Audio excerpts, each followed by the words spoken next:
un ciclo de 3 webinars y este es el primero con Silvia, que ahora os presentaré. Es un ciclo que gira en torno a la financiación de startups. Obviamente nosotros desde el laboratorio nos encontramos con, bueno, en muchos casos la mayoría que está en este momentum, ¿no? En este punto de necesitar financiación o que ya tienen inversores dentro de la compañía y obviamente surgen siempre, y Silvia nos dirá, un montón de cuestiones, de preguntas de, oye, ¿qué se debe hacer aquí, qué no, ¿no? Entonces, este ciclo de 3 webinars lo vamos a orientar de varias maneras. Normalmente los contenidos que se cuentan, que se van a contar en estos 3 webinars van a ser transversales y se van a cruzar unos con otros porque es obvio, pero el foco del webinar de hoy tiene que ver con cuando ya tienes inversores en tu compañía, qué tipo de flexibilidad, ¿no? Qué tipo de relación o hasta dónde puedes tú llevar el control, vamos a decirlo de alguna manera, de esa relación. El jueves que viene haremos otro webinar con Pablo de Delvi, un poco cómo enfrentarnos a esas rondas de financiación de manera más concreta, pre-ronda, ¿no? Y ya el día 25 con los amigos de Apki veremos ya estrategias, cómo generar un mindset de necesidad de financiación orientándote a fondos públicos o privados, ¿no? ¿Cuál es el tipo de financiación que mejor puede ir para tu compañía en este momento? Tenemos con nosotros a Silvia. Silvia es CEO y socia fundadora del Escrea, un despacho de abogados especializado en temas de emprendimiento en las dos partes, ¿no? En la parte más pura de startup y en la parte de inversores. Gracias, Silvia, por estar aquí, hoy. Gracias a vosotros. Y bueno, pues directamente creo que te voy a dar paso, ¿vale? Vas a compartir pantalla y nos vas contando todos los tips. Bueno, seguro que al final o durante la charla podremos interrumpir a Silvia para que nos explique a lo mejor algunos conceptos o alguna duda que tengamos. Si no, al final haremos unos minutitos ahí de dudas y preguntas. Silvia, te dejo y me callo. Muy bien, gracias Olaya. Muchas gracias a vosotras por la oportunidad de poder estar un ratito con vosotros esta tarde para poder explicar un poquito la función del inversor cuando ya está dentro de nuestra casa. Voy a compartir pantalla con vosotros. Como somos poquitos, yo creo que merece mucho la pena, como decía Olaya, que os sintáis cómodos en ir preguntando aquellas dudas que se os vayan generando. Si las queréis dejar para el final, pues también bienvenidos sean, pero quizás si lo hacemos también más interactivo y más distraído, porque esto de la cámara y de la pantalla tiene su aquel. Y cuando tú ahora compartas que no vas a ver nada, vamos. Exacto. A ver, voy a intentar poder compartir y a la vez poderos seguir viendo, aunque no... A ver, si me dais un segundo, ¿no? Y yo ahora sí. A ver, ¿ahora? ¿Ahora sí? Ahora sí, sí. Si le das ahí a ver en modo presentación, ya fenomenal. Sí, perfecto. Venga. Ahora lo veis todo entero, ¿eh? No os veo a ninguno de vosotros. Os iba a decir que me pusierais las caras en la medida de lo posible para interactuar un poco más. Voy a intentar imaginar que estáis todos ahí detrás súper atentos y me imagino vuestras caras, ¿vale? Bueno, lo he dicho, gracias Olaya por la oportunidad de estar un ratito con vosotros. Vamos a hablar hoy de todo aquello que tenemos que tener en cuenta sobre el papel del inversor una vez que ya hemos cerrado una ronda de financiación y lo tenemos sentado dentro de casa, sentado en el órgano de administración, o no lo tenemos sentado en el órgano de administración, pero ya forma parte de nuestro cap table. Entonces, he intentado hacer una presentación muy sencilla, con tips muy básicos, pero de los que podamos ir desgranando todas aquellas cuestiones que creo que realmente son importantes y que deberíais tener en cuenta desde la parte de vuestra posición como fundadores, como emprendedores de una compañía, ¿de acuerdo? Entonces, ¿qué debo tener en cuenta? Bueno, en primer lugar, que todos los inversores son diferentes. Esto parece muy obvio, pero en realidad no lo es tanto.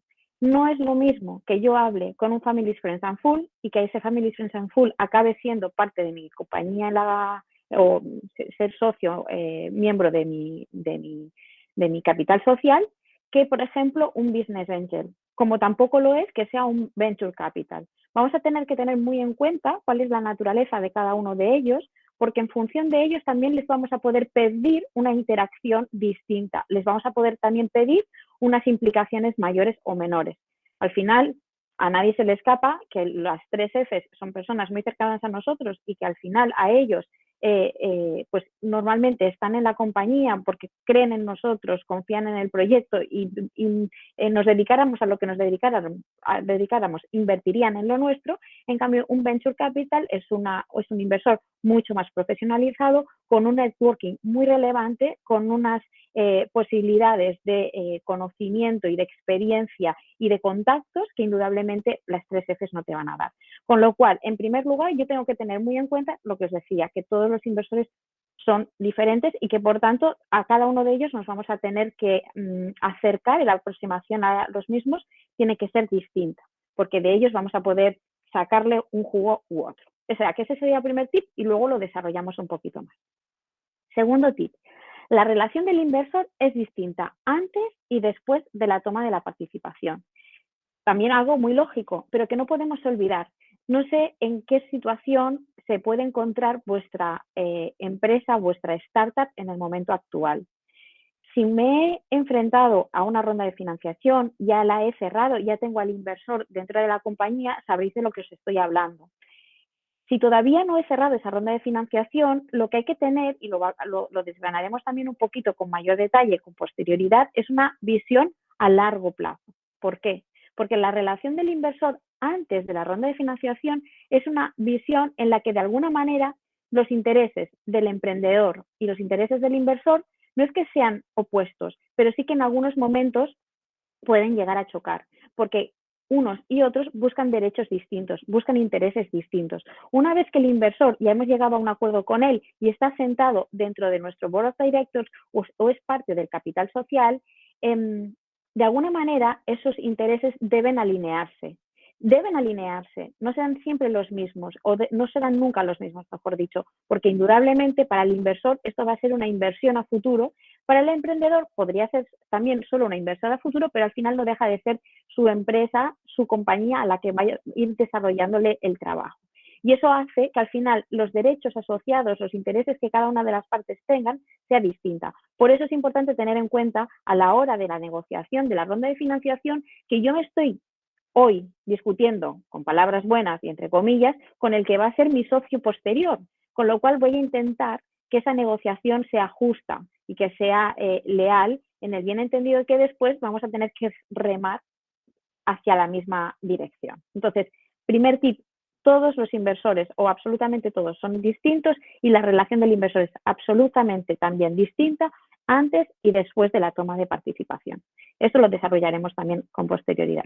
Y el tercer tip que os quiero comentar y que también os quiero que os quede muy en cuenta es que hay muchísimas formas de colaboración y de participación con las startups, muchísimas. Y al final lo que tenemos que buscar también es maximizar. Yo siempre al final acabo diciendo lo mismo, el dinero es igual en todas partes, el dinero no tiene distinción si lo encontramos en las 3 Fs o lo encontramos en un venture capital, pero sí que es muy distinto todo aquello que vaya asociado más allá del dinero que el inversor ponga.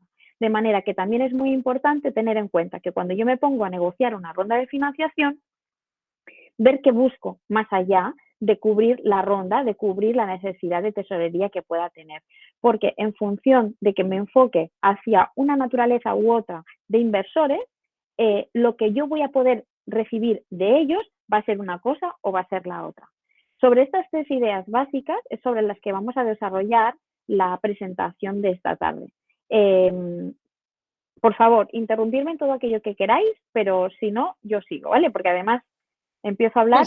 Tú sigue. Yo ya tengo preguntas para ti, pero yo sí que las voy a dejar para el final. Venga, vale, perfecto, Laia, muchísimas gracias. Además es que así, como nos veo, podemos interactuar de alguna manera. Como os decía, todos los inversores son diferentes. Y además, pensar una cosa, que no es lo mismo unos inversores que entren directamente vía equity o aquellos que lo puedan hacer directamente en vía deuda o deuda convertible, las notas convertibles, los préstamos convertibles. Lo que os decía, no es lo mismo que yo me pueda dirigir a un Family, Friends and Fools que a un venture capital y no es lo mismo tampoco a un prestamista que en el primer momento poco le voy a poder pedir, lo único que va a tener ese prestamista son unos derechos económicos de retorno del capital que haya invertido, pero que si se convierte después en una futura conversión en socio, es probable que me pida determinadas cuestiones, va a formar parte del capital social y por tanto a lo mejor yo también le puedo pedir de recibo algunas cuestiones adicionales. O sea que esto hay que tenerlo muy en cuenta. Y además hay que tener también muy en cuenta es, por ejemplo, Business Angels. ¿A qué Business Angels me dirijo? Mi recomendación siempre es la misma. Dirígete a aquel que tenga un conocimiento del sector en el que tú estés desarrollando la actividad. Aquellos en los que te puedan dar experiencia, te puedan dar networking. ¿Por qué? Porque conozcan bien el sector en el que tú estás desarrollando ese producto, ese servicio. Ahí es muy importante porque eso también te lo aporta y también hay que tenerlo en cuenta porque te va a dar mucho valor añadido a tu compañía y además probablemente te abra las puertas de Ventures Capital en un futuro que sean especialistas en esa materia. No podemos olvidar eso. Yo vuelvo a repetir, el dinero siempre es dinero, pero todo aquello que vaya asociado al dinero es muy importante tenerlo previsto. Aquí os hacía, y seguro que lo habéis visto, lo que es la evolución de los estadios de inversión según la fase y a cada uno de ellos dónde van apareciendo cada uno de los protagonistas, ¿no? del ecosistema emprendedor. Fundadores, Families, Friends and Full, aquí los veis todos. Habíamos hecho una pequeña mención de CSFs, Business Angels, Venture Capital, deuda, pero hay muchos más. Olaya decía, vais a hablar en alguna de estas sesiones dentro de estos 3 jueves de charlas con diferentes colegas del sector sobre otros puntos, ¿no? Sobre lo que es propiamente el pacto de socios, pero también sobre lo que pueden ser ayudas públicas. Esto también forma parte, ¿no? De lo que podríamos tener en cuenta porque de alguna manera pueden llegar a participar. Por ejemplo, en las ayudas públicas no es habitual que el organismo correspondiente forme parte del capital social de la compañía, pero hay supuestos en los que sí acaban invirtiendo de forma colaborativa o de coinversión con fondos relevantes de capital riesgo. De manera que volvemos a lo mismo, volvemos a la misma idea de siempre. Tenemos que tener en cuenta que todos tienen naturaleza distinta y que a todos ellos les podemos solicitar distintas implicaciones. Pero bien, antes de tener en cuenta, cuando ya los tengo metidos en casa y por tanto, ¿qué puedo pedir? ¿Qué implicación puede tener que los tenga dentro de casa, tengo dentro de mi compañía? Tenemos que tener en cuenta unas consideraciones previas. Y estas solo aplican para aquellos que no se hayan encontrado a día de hoy con una ronda de financiación, con un cierre de una ronda de financiación y ya tengan inversores dentro de su casa.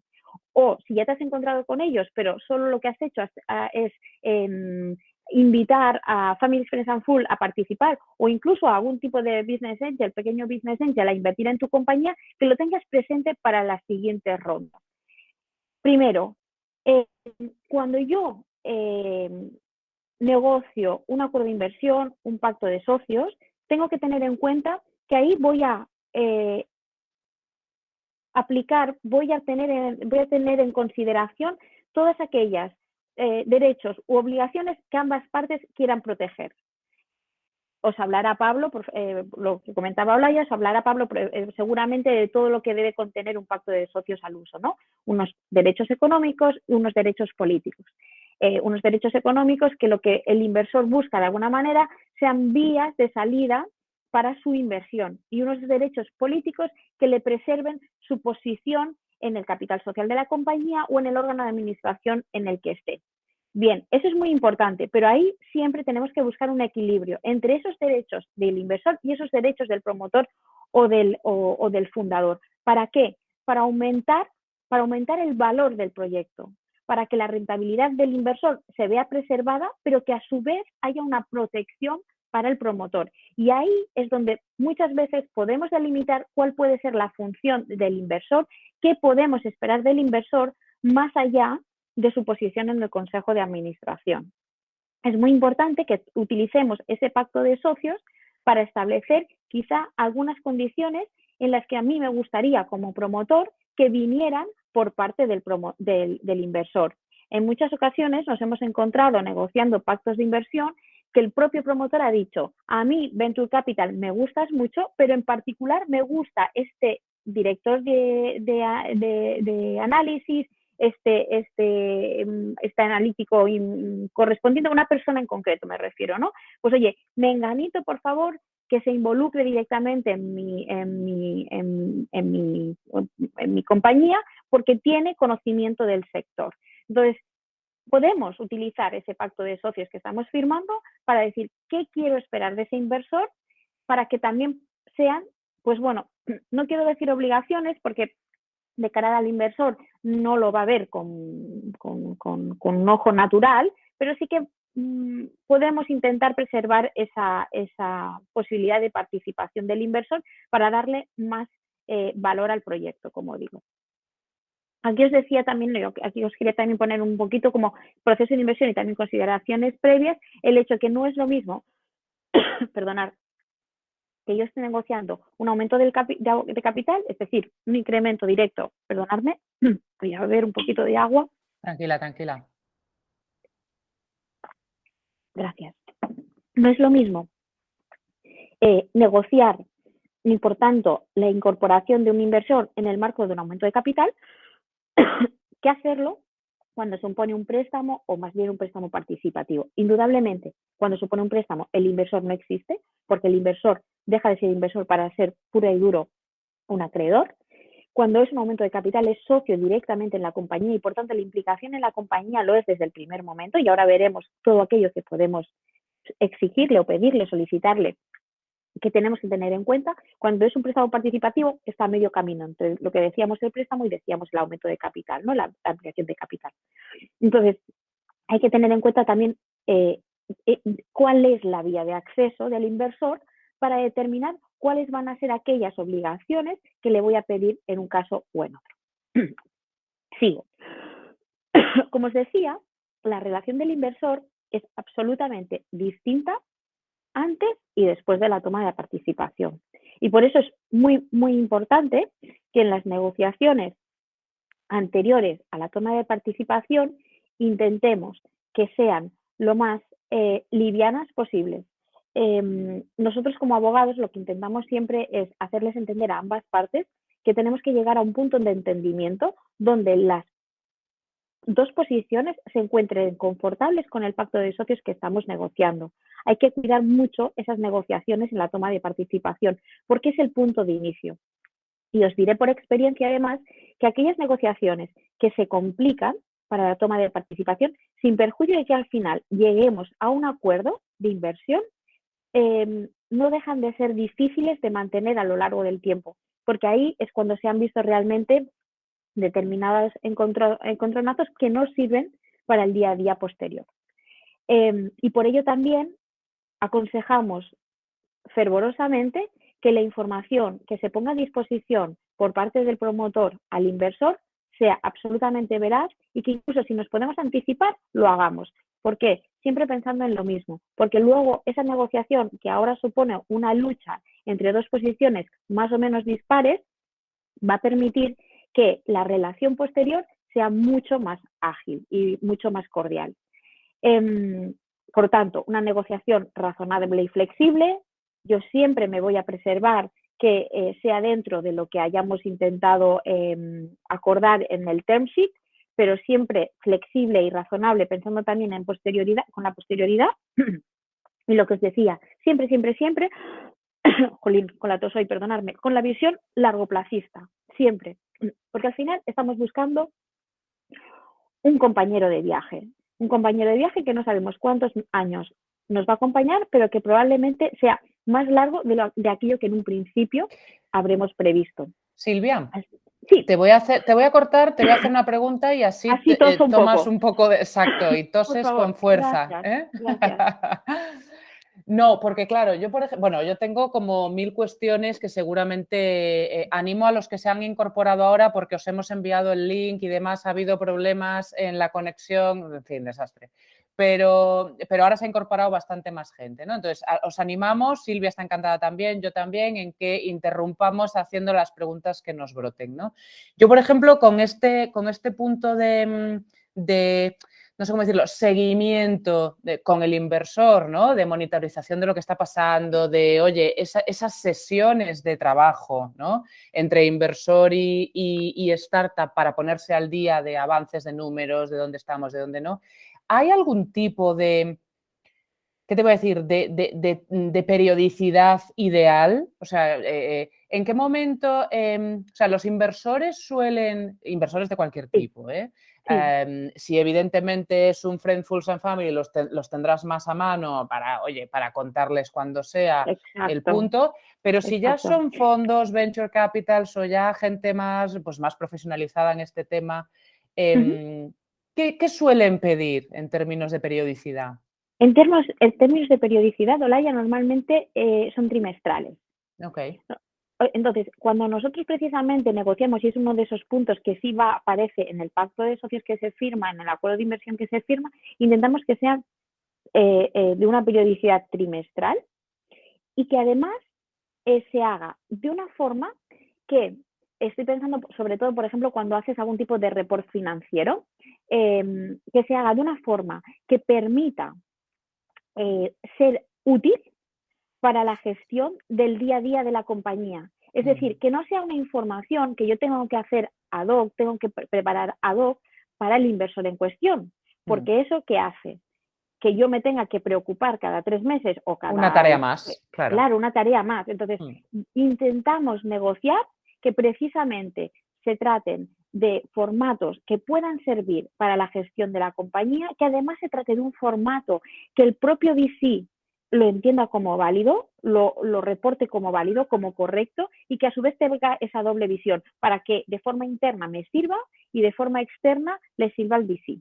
Pero también, como digo, en una periodicidad que no me haga daño. O sea, muchas veces incluso es un punto en el que negociamos con cierto punto de razonabilidad y decimos, oye, claro, me parece muy bien, Vici, que me estés pidiendo información, yo voy a ser absolutamente transparente, te voy a dar toda la información, pero tú sabes que pedir esa información requiere un trabajo extra que me imposibilita el día a día de la actividad, ¿no? Entonces vamos a buscar ahí un balanceo entre lo que tú me estás pidiendo y mi facilidad y mi posibilidad de ofrecértela, porque cuando yo empiezo una aventura emprendedora, tengo mucho menos dinero, menos capacidad financiera. Entonces, además me va a costar más dinero facilitar toda esta información, pues ahí siempre hay que buscar el balance.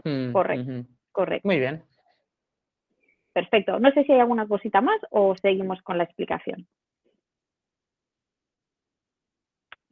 Le doy. Venga, dale. ¿No? A silencios, le doy. Muy bien. Entonces, como os decía, y ese sería el tercer tip, ¿no? Hay muchas formas de colaboración y de participación con la startup.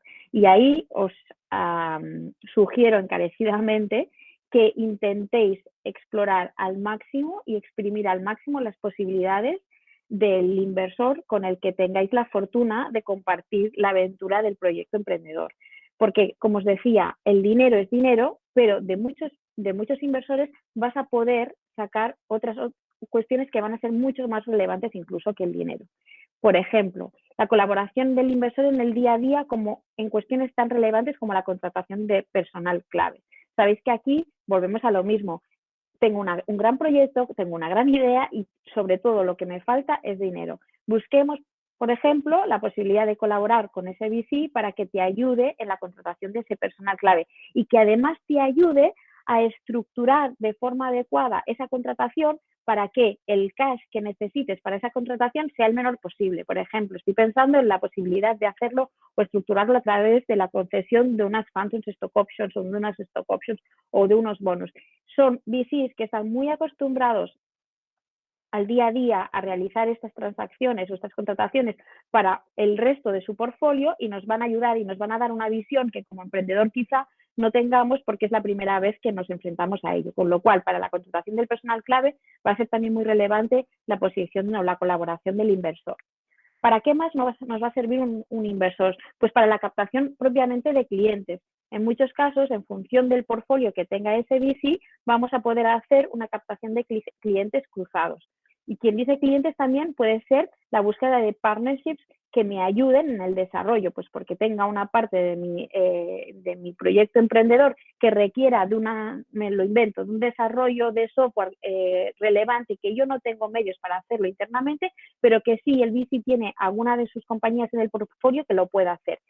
Y ahí hago un break. Es muy importante entonces que cuando tú estás buscando un VC que se incorpore en tu proyecto, lo intentes buscar dentro del sector, como os decía, que conozca de la compañía, de la actividad que tú estás desarrollando.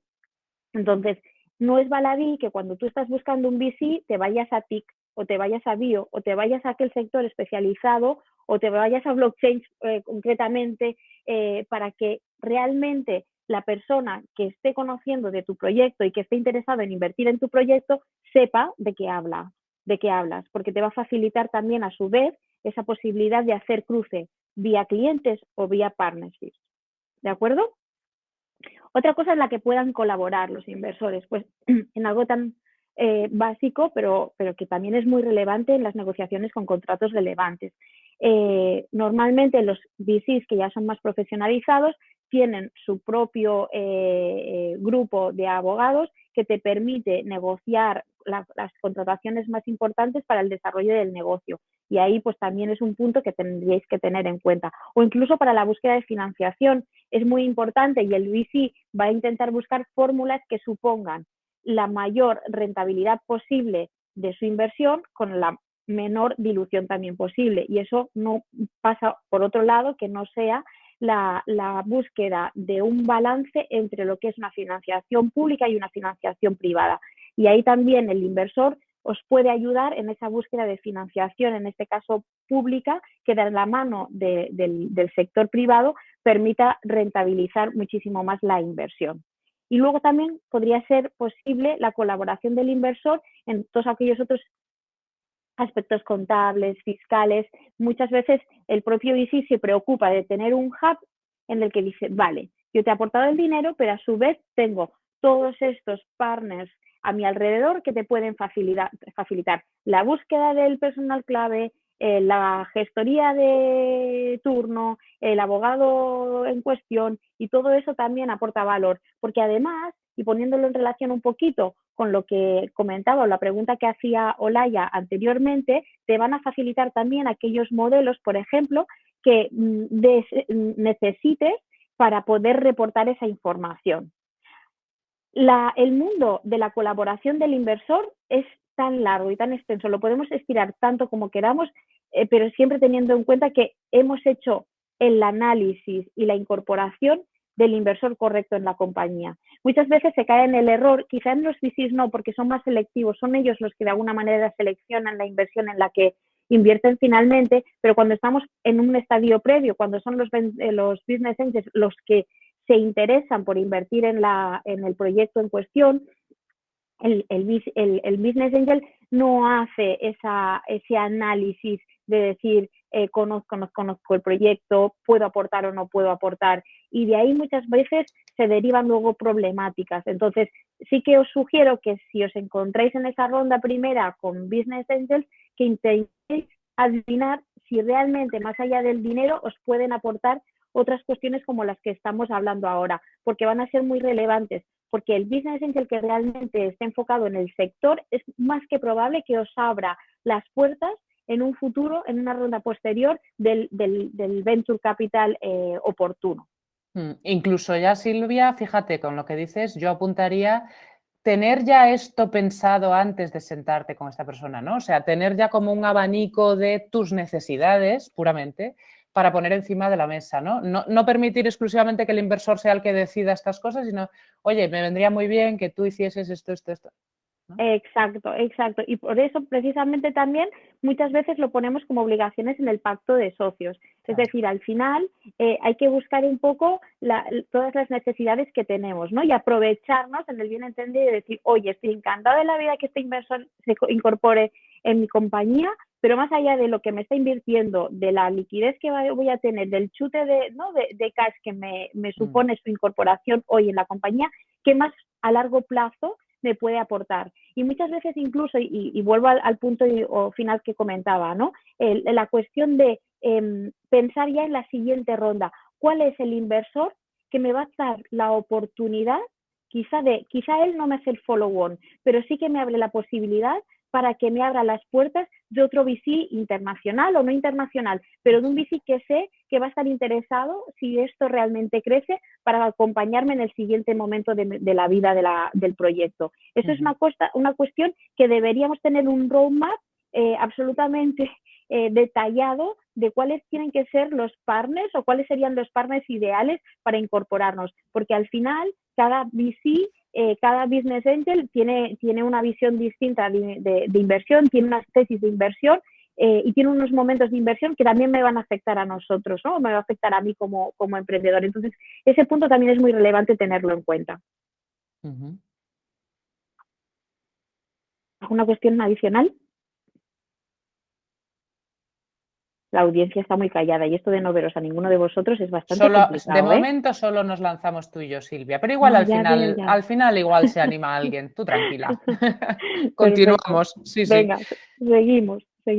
Bueno, ¿qué más cosas tenemos que tener en cuenta? Bueno, la participación del inversor, que es muy evidente en el órgano de administración de la compañía. Si volvemos a lo que empezábamos hablando al inicio, aquellos inversores de un primer momento, aquellos families, friends and fools, incluso aquellos business angels, probablemente no van a querer incorporarse dentro del órgano de administración y no lo van a querer en muchas ocasiones. ¿Por qué? Por desconocimiento, porque realmente han aportado capital a tu compañía, porque te conocen a ti y invirtieras en lo que invirtieras o emprendieras lo que emprendieras, te invertirían de igual manera, pero cuando ya vamos más arriba de la curva de crecimiento de la startup y esos VCs empiezan a ser más profesionales, entonces sí que es muy habitual que el inversor participe como consejero o incluso como observador en el órgano de administración. Aquí varias cuestiones a considerar. Hay muchas veces que como emprendedor, y me pongo en primera persona, nos duele mucho ceder una parte de participación en la toma de decisiones del órgano de administración. Y yo siempre digo lo mismo cuando un emprendedor me lo pregunta. Tiene una doble cara. La primera es que tengo que hacer un análisis de pensar que a partir de ahora no voy a hacer todo lo que quiero de forma unilateral, rápida y ágil, sino que voy a tener que buscar el consenso de aquellos que van a estar en mi consejo de administración. Voy a olvidarme de esa agilidad, pero por contra voy a ganar algo muy importante y es que voy a compartir la responsabilidad tan grande que es ser miembro de un órgano de administración de una compañía. Y eso es muy relevante también tenerlo en cuenta. Y además hay inversores que cuando participan activamente en el órgano de administración están aportando mucho valor añadido. Entonces, esa incorporación de ese consejero, de ese inversor, como consejero de la compañía, debemos verlo desde la parte positiva, teniendo en cuenta que vamos a tener que preservar muy bien su posición y también la nuestra, sobre todo, en ese pacto de socios a firmar. Como os decía, y seguramente la semana que viene, cuando habléis de pactos de socios, lo trataréis con carácter mucho más detallado, probablemente ese inversor intente preservarse una posición de relevancia mediante el cumplimiento de unas materias reservadas en el pacto de socios. ¿Eso qué quiere decir? Que ese inversor va a decir, yo soy consejero, pero además para determinadas materias vas a necesitar sí o sí mi voto favorable. Bien, eso es una de las cosas que tenemos que negociar con mayor ímpetu, y eso nos toca a los abogados en primera persona, en el momento en que negociamos el pacto de socios. Y vuelve a ser lo mismo, parte positiva y parte negativa. Parte negativa, perdemos la agilidad, le estamos dando la fuerza de decisión o el derecho de veto, por decirlo de alguna manera, al inversor, pero la parte positiva de todo ello es que vuelvo a necesitar una colegiación para materias que lo que vamos a intentar preservar es que sean extraordinariamente relevantes para poder conseguir su adopción. Entonces, bueno, no miremos ese punto como algo absolutamente negativo desde el primer momento, sino en ese balanceo que supone tener a un inversor que además entendemos que es un inversor que está incorporado y está al tanto del día a día de nuestra compañía, porque al final eso también nos aporta valor y nos aporta valor para rondas futuras, porque indudablemente nos está profesionalizando mucho más el proyecto. Al inversor hay que facilitarle información y ese es otro de los puntos que ponemos en el pacto de socios. Es información que se le facilita, igual que se le facilita al resto de consejeros e igual que se facilita al observador. Y ahí os hago un poco de explicación entre la diferenciación de lo que sería la participación del inversor como consejero y la participación del inversor como observador dentro del órgano de administración de la sociedad. ¿Veis ahí que os pongo administrador de derecho y administrador de hecho? Hay VCs que por política internas no aceptan su incorporación en el órgano de administración como consejeros formales, pero sí que lo hacen como observadores. Y que esos observadores, a su vez, tienen la posibilidad de recibir absolutamente la misma información que tienen el resto de consejeros. Y además, por si no fuera poco, hay muchos inversores que a todo esto le añaden el hecho de que, más allá de que no sean consejeros, también te piden, sin perjuicio de que solo sean observadores, que se les pida la autorización previa para la adopción de determinadas materias reservadas. Eso es un administrador de hecho. Frente a la ley tiene las mismas responsabilidades que el administrador de derecho. Lo que pasa es que intentan ponerle un visillo, una cortina de responsabilidad ahí diluida para el supuesto de que suceda cualquier tipo de actuación ilícita. Aquí lo mismo, y también lo intentamos negociar mucho en el pacto de socios. No es relevante, no es un punto en el que realmente nos debamos discutir en demasía. Que sean consejeros o que sean observadores, lo que nos tiene que interesar a nosotros como emprendedores es el valor que aportan a la compañía, más allá de la responsabilidad.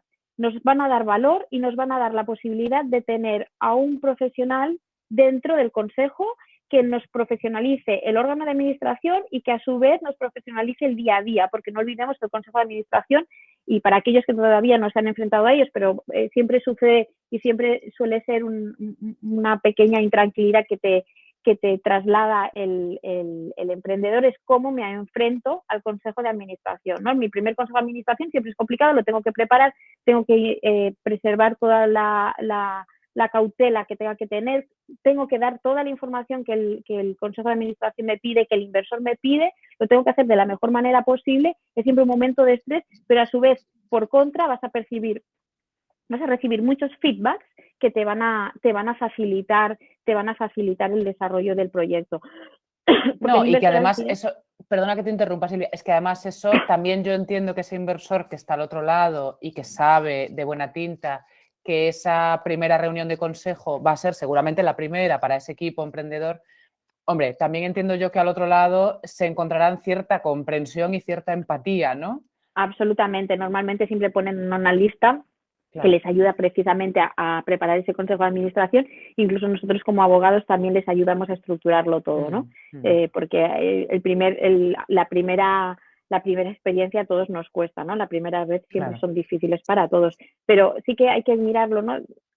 Veníamos de decir, es que soy administrador único, soy administrador solidario, administrador mancomunado con el cofundador con el que he iniciado el proyecto y ahora de repente tengo 2 inversores, tengo que hacer actas, tengo que convocar, tengo que... Bueno, sí, son exigencias del guión, pero son exigencias del guión que por contra, si sabemos desarrollarlas de forma correcta, lo que nos aportan es un valor añadido. Muy bien. Y luego hay otra forma obvia, pero que ya la hemos venido diciendo, que es para las nuevas rondas de financiación. Vuelvo a la idea del roadmap, ¿no? Es muy importante tener en cuenta quién tengo hoy en el cap table, porque probablemente en función de quién tenga hoy en el cap table voy a ser capaz de abrir otras puertas de otros inversores VCs profesionales para seguir en rondas de financiación futuras. Entonces, ahí también es muy importante si mis inversores actuales van a ser capaces de hacer follow-ons o si por contra voy a necesitar a nuevos inversores y por tanto voy a necesitar también volver a negociar la valoración de la compañía, las nuevas condiciones de la compañía. Es importante, por tanto, también tener en cuenta que aquellos inversores que tengo hoy en el cap table conozcan bien lo que es invertir en una startup, porque me va a permitir también que sean inversores que en un momento determinado sigan remando en mi lado, al lado del emprendedor, para poder tener una ronda de financiación exitosa en un futuro. Es muy habitual y sobre todo nos sucede, y tenemos varios casos en el despacho, de business angels que no acaban de entender del todo qué supone la inversión en una startup y que llegada a una ronda de financiación les cuesta digerir aquellas condiciones económicas o políticas que un VC está planteando, ¿no?, para una ronda de financiación. Entonces, en esos puntos también es muy importante, y Olaya lo apuntaba bien también hace un rato, hacer ese roadmap para decir, bueno, cuál tendría que ser el racional de la financiación y de aquellos protagonistas en la parte financiera de inversión para mi proyecto, porque si no, sin querer, nos podemos estar cerrando puertas a posibilidades de rondas futuras. E incluso compartir, fíjate, incluso compartir ese roadmap desde un inicio con esos business angels o con esa gente que entra, que ya vean tu roadmap a largo, ¿no? Que de alguna manera no les resulte ajeno nada de lo que pase luego, ¿no? Que ya sepan tu intención. Correcto, y además yo creo que ahí lo que muestras es tener una estructura muy sólida de allí donde quieres ir, ¿no? Porque luego si no pasan lo que pasan, que es lo que os apuntaba aquí, los típicos casos de down round, ¿no? Que te ves incapacitado a buscar una ronda de financiación porque te la están imposibilitando los inversores actuales y no te queda otra que bajar la valoración de la empresa y hacer una ronda pues a unas condiciones pues mucho más perjudiciales de las que pensabas. Y ahí hago también otra derivada, pero también para tenerla en cuenta, y luego ya lo pondréis, y supongo que con las píldoras que os vayamos lanzando durante el día de hoy y en las dos siguientes sesiones, es importante, súper importante, que aquello que cedas hoy, aquellas plumas que pierdas hoy en el camino, aquella posición en la que acabes esa negociación de un pacto de socios va a ser el punto de inicio para la ronda futura.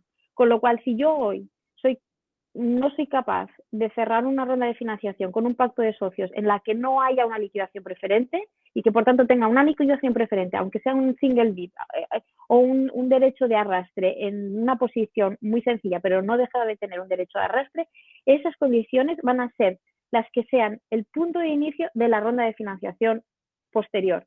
Con lo cual, eso también hay que tenerlo muy en cuenta en el momento en que estamos negociando el pacto de socios actual. Y el inversor, cuando es profesional, conoce de eso. Entonces, al final, hay que intentar buscar el equilibrio entre ambas partes, entre el emprendedor y el inversor, que permita dejar ambas partes de forma satisfecha en la negociación, sabiendo que aquello que estamos firmando hoy va a suponer el inicio para una ronda de financiación futura. Es muy importante por eso también que los intereses se alineen y lo que decíamos hace un rato, ¿no? Que la visión sea a largo plazo, porque es lo que nos permite también que ese roadmap tenga cierto sentido y que al final el emprendedor preserve al máximo posible su participación en el capital social.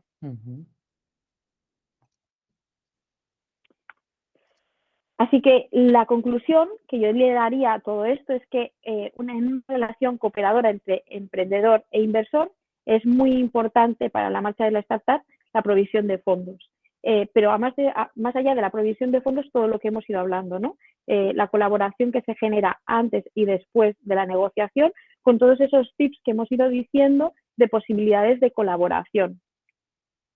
Porque todos los inversores son diferentes y lo hemos visto con mucha claridad, porque la relación del inversor es distinta antes y después de la toma de participación, pero no hay que olvidar nunca hay que olvidar que con ese inversor con el que me estoy discutiendo hoy para que entre en mi compañía, después va a estar sentado en el mismo consejo de administración que yo, en la misma junta de accionistas que yo, y que de alguna manera vamos a tener que remar juntos para llegar al siguiente estadio, y que hay muchísimas formas de colaboración que encima de la mesa durante la tarde hemos estado hablando o estamos hablando, pero que probablemente podemos seguir comentando abiertamente, nos sugerirían o surgirían muchísimas otras. Totalmente, totalmente. Fíjate que yo creo que hay dos grandes bloques aquí, dos grandes moralejas, ¿no? Obviamente nos has dado un montón de tips, que además me parece un lujo porque no todo el mundo tiene este tipo de tips con tanta consistencia y tanta experiencia, ¿no? Tan a su mano, o sea que mil gracias por eso. Voy a dejar de compartir para verte al menos la cara. Venga, aunque solo nos veamos nosotras, ¿no? Exacto. Pero no, de verdad, yo sacaría aquí dos grandes conclusiones que lo has concluido tú ahora mismo, ¿no? Pero por decirlo también con otras palabras, ten claras y propon tus necesidades de empresa a ese inversor, no solo teniendo en cuenta lo económico, ¿no? O sea, ten claro también lo que necesitas, lo que él te puede dar o no, pide, ¿no? Pide porque de alguna manera yo creo que esa otra persona o grupo de personas van a poder ver ahí también, oye, tu interés en cerrar el círculo, ¿no? En hacer de esto algo grande juntos. Esto es una parte muy obvia. Y luego lo que tú decías de ese roadmap detallado de inversión a largo, ¿no? Que lo hemos repetido ya varias veces, es absolutamente vital. Nadie se queda en una micro ronda, ¿no? O sea, bueno, sí, si abandonas o sí, ya directamente te caes pero por el precipicio. No es nuestra visión. No es nuestra visión ni es lo que queremos nunca. Exacto. Pero esa parte a largo me parece importantísima. Yo tengo una pregunta para ti. Fíjate, y espero, oye, que alguien más se anime porque realmente tener aquí a Silvia es fantástico, ¿no? Y además como es ella, que ya veis cómo comunica de maravillosamente y lo clara que es. No como todos los abogados, por cierto, debo decir. Me lo voy a tomar como un halago. Tómatelo como un halago. El punto 3 Fs, ¿no? Esa primera ronda cercana, esa primera ronda más, bueno, pues más familiar a todos. Yo he visto muchos casos de esa primera ronda, ¿no? Que realmente esa persona sí forma parte del accionariado de la compañía con un criterio X, ¿no? Y que además, más allá de ese primer ticket, vamos a decir, pues aporta también otras cosas, forma parte del equipo de una manera u otra. En esas primeras rondas, muchísimas veces no se firman pactos de socios. Error. Claro, o sea, la recomendación, entiendo, en este caso es que se haga siempre, ¿no? Fíjate, Olaya, voy un pasito más, incluso un poquito más atrás. Si nos encontramos con un proyecto emprendedor colaborativo, donde no soy yo y solo yo el que emprendo, sino que tengo a un compañero de viaje. Hasta en ese caso, antes de que entre ningún inversor en la compañía, sean 3 Fs o lo que sea, yo debería tener un pacto de socios interno. ¿Por qué? Porque es muy importante preservar dos cosas. ¿Qué pasa si me voy? ¿Qué pasa si uno de nosotros nos vamos? Y en segundo lugar, ¿a qué nos comprometemos cada uno de nosotros? Porque eso hace también que determinemos muy bien cuál tiene que ser nuestra participación. Uno de los errores, nos estamos desviando un poquito de la pregunta, pero creo que es importante dejarlo claro. Uno de los errores más importantes es que no nos queremos poner rojos en un primer momento y entonces decimos, oye, ¿cuántos somos? ¿2? ¿Cuántos somos? 3, a pachas. 50% en la compañía, 30% en la compañía, 33% en la compañía y todo el mundo de forma igual. Y luego te das cuenta que yo hago un poquito más que el otro o el otro hace muchísimo más que yo. Entonces ahí ya surge el primer conflicto. Entonces, el pacto de socios sirve para eso, para sentarte, ponernos rojos una vez y decir a cuánto tenemos que participar en cada uno de nosotros en función de lo que aportamos en el capital y a su vez, decir qué pasa si uno de nosotros decide abandonar el barco. Claro. Eso es fundamental, porque el inversor que viene después parte de un pacto de socios que ya está escrito y además que da estructura, da entidad, da seriedad al proyecto. Total. Y ahora ya, juntándolo con la pregunta que me hacías, Olaya, de las 3 Fs, en las 3 Fs pasan dos cosas siempre habitualmente. Una, que no hay pacto de socios y eso vuelve a ser un error, porque al final les tenemos que tener de alguna manera amarrados con unas obligaciones y con unos derechos también, ¿no? Pero también con unas obligaciones. Y en segundo lugar, que normalmente son rondas de financiación en las que participan muchos. un gran número de inversores, ¿no? Porque el tío, la tía, el padre, la madre, el vecino, microtickets, sí. Microtickets que son 10, 15 personas. ¿Y ahora qué pasa? Que esas 15 personas las voy a tener que poner de acuerdo para la siguiente ronda de financiación. Entonces, yo siempre aconsejo lo mismo. Si me encuentro en una ronda de financiación de 3 Fs, tengo que hacer 2 cosas. Más allá de firmar un pacto de socios, sindicarlos. Voy a tenerlos que sindicar. Sí. Que uno de ellos, el que tenga un ticket mayor o el que se sienta más confortable o el que tenga más el confort de todos ellos o lo que sea, el criterio que sea o por votación, se erija como el representante de todos ellos y sea él al que yo como emprendedor me pueda dirigir única y exclusivamente. Y lo que él diga sirva para el resto, los sindiquemos, porque si no, normalmente sucede que es un punto de fricción y de dolor, de sufrimiento. Totalmente. En la siguiente ronda. Además, fíjate, te has adelantado una pregunta que nos ha hecho Bernardo desde Tenerife. Te dice que muchas gracias. Saludos desde Tenerife, qué maravilla. Gracias, qué envidia de repente nos ha dado Bernardo ahora mismo. Y claro, él decía, ¿no? ¿Qué debemos incluir sí o sí en un pacto de socios inicial, ¿no? Para esos fundadores. Bueno, estás yendo un poco por ahí, ¿no? Pues ahí, Bernardo, o sea, lo que volvemos a repetirlo un poco, es en cuánto participo, que eso ya me lo da la escritura de constitución de la compañía, pero yo lo dejo claro, cuánto me participo, porque a lo mejor participo hoy en un porcentaje, pero en ese roadmap que estoy haciendo también se puede variar ese porcentaje, es decir, bueno, yo ahora mi implicación es 10, pero dentro de un tiempo va a ser 20 porque voy a hacerle un añadido, voy a dejar el trabajo con el que estoy haciendo ahora, me voy a dedicar full time al proyecto, entonces incluso en ese pacto de socios voy a poder determinar que esa participación va a poder variar en el tiempo. ¿Cuál es mi implicación en el proyecto? ¿Cuáles son mis funciones en el proyecto? Porque las casillas de las responsabilidades tienen que estar muy determinadas. Y en tercer lugar, y lo más importante, ¿qué pasa si alguno de nosotros, si alguno de los emprendedores se va? No sería la primera vez que un día te levantas, ¿no? Y dices, mira, me harté, dejo esto, he recibido una oferta de una corporate, me he cansado de emprender y me vuelvo a lo que es ser Eso pasa muchísimo. Bueno, os podría contar muchas historias.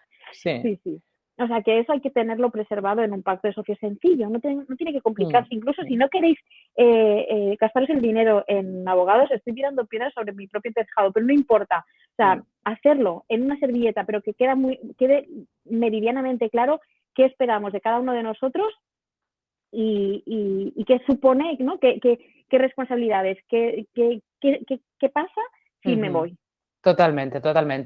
Jan acaba de levantar la mano, seguro que quiere hacerte alguna pregunta. Pues estaría estupendo Jan. Escuchar otra voz.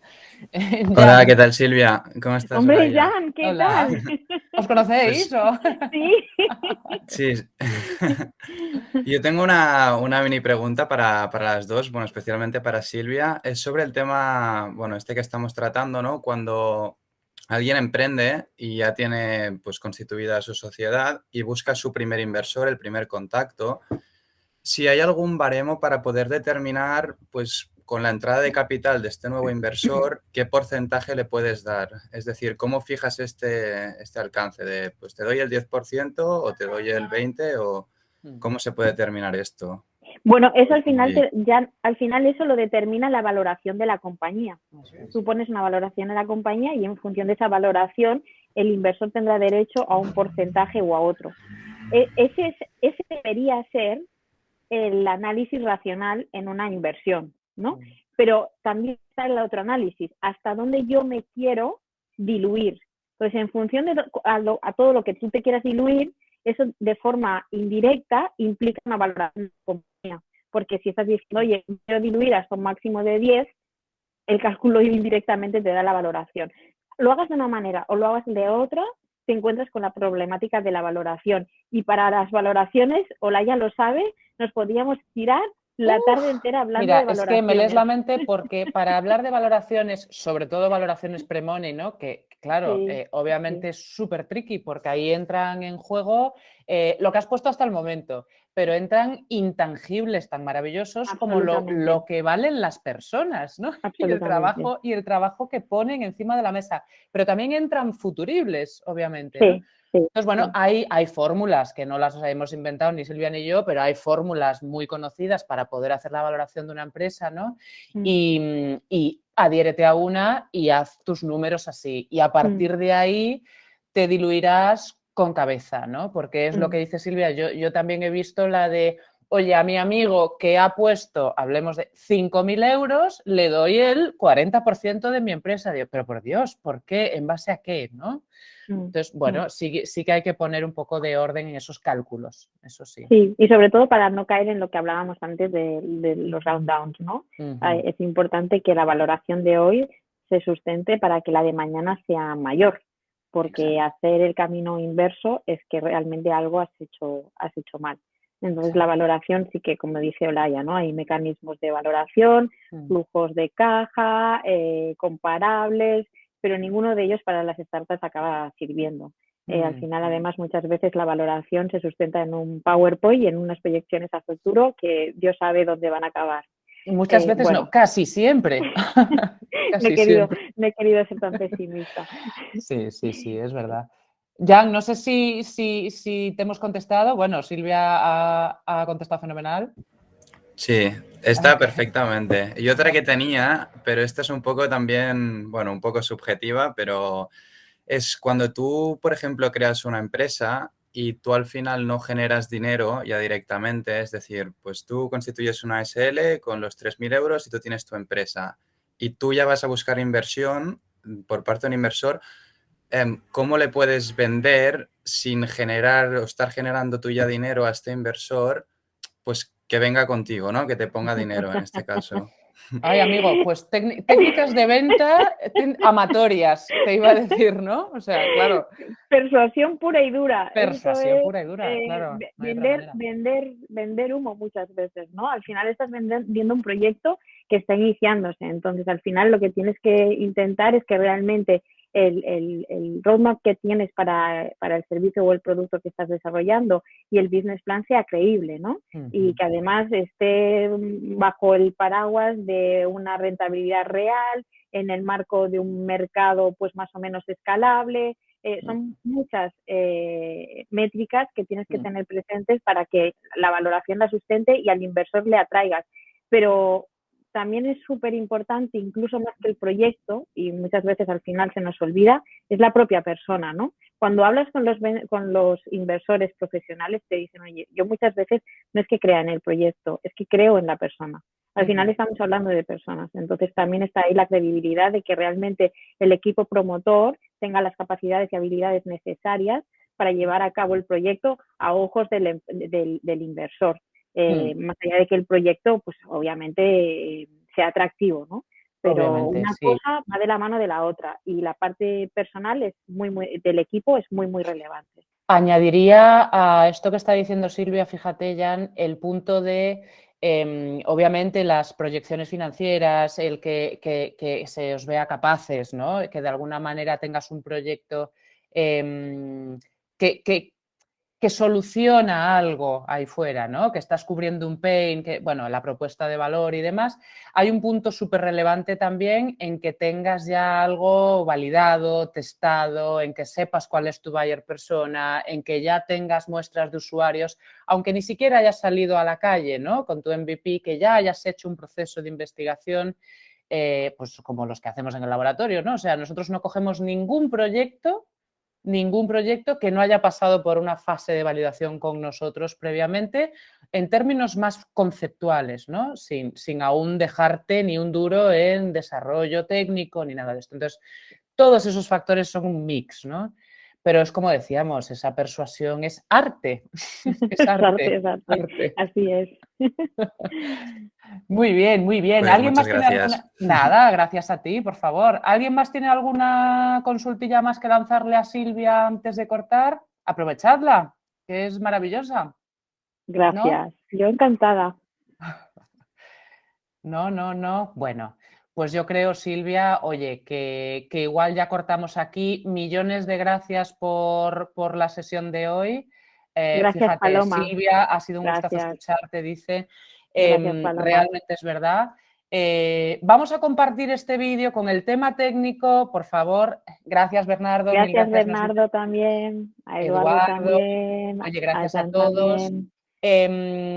Seguid, los que estáis aquí vais a estar muy interesados en registraros al siguiente webinar con Pablo Mancia, que es maravilla también, hablando de cómo enfrentarse precisamente a rondas. Ya bajamos al barro del todo. Sí. Bajamos al barro del todo. Y Silvia, gracias de nuevo por... Nada, ha sido un placer, Olaya.